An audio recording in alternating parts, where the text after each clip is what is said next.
Muling ang pinag-usapan sa social media ang nasabi nga pong offer ni Chavit Singson sa Family Yulo na magbibigay ito ng 5 milyong piso, magkaayos lamang ang pamilya. Mukhang wala pang ang tugon or hindi pa nakikipag-communicate si Carlos Yulo na ayon nga una pa lang kay Chavit Singson na si Carlos na nga lang ang inaantay nila. Nagpahayag ng pagkabahala si dating Ilocos Sur Governor Chavit Singson. Ito'y kaugnay sa tila hindi magandang pakikitungo ng sikat na Filipino gymnast na si Carlos Yulo sa kanyang pamilya.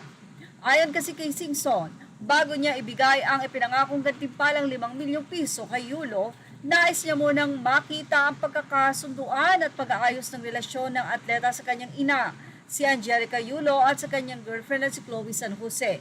Sa isang naging panayam, doon ay ibinahagi ni Singson na ang kanyang layunin ay hindi lamang basta magbigay ng pinansyal na gantimpala, kundi ito'y masiguro rin na magandang relasyon ni Carlos Yulo sa kanyang pamilya.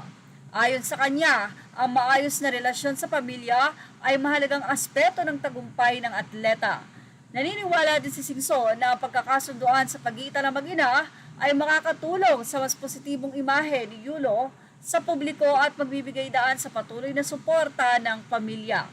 Sa kabila ng magandang intensyon ni Singson, inamin niyang hindi pa siya nakakakuha ng anumang tugon mula sa kampo ni Carlos Yulo. Wala anumang komunikasyon o pahayag mula sa atleta na nagdudulot ng alalahanin sa posibleng epekto nito sa relasyon ng mag-ina at sa usaping pinansyal.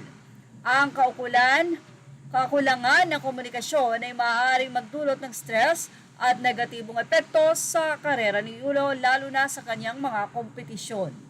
Sa kabuuan, ang pagsisikap ni Chavit Singson na mapag-ayos ang relasyon nila Carlos Yulo sa kanyang pamilya ay nagpapakita ng kanyang malasakit sa kapakanan ng atleta.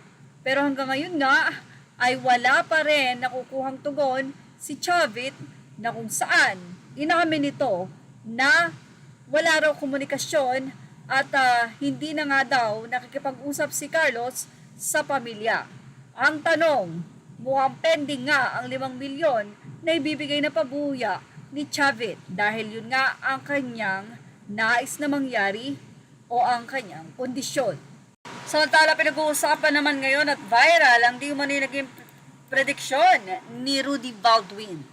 Ayon daw kay Rudy Baldwin, nakikita niya sa kanyang visyon na makakasungkit di umano ng gintong medalya ang dalawang kapatid ni Carlos Yulo sa 2018 Los Angeles Olympics.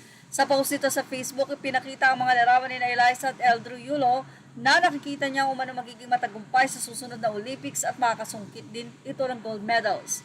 Gold medals for the next Olympics. Keep believing God and have faith on Him. Believe in yourself that you can do it and you can have it. Stay humble.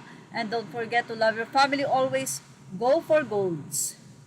Yan nga ang ating Showbiz Now update. Images are all credit to the rightful owners. Thank you for watching Showbiz Now.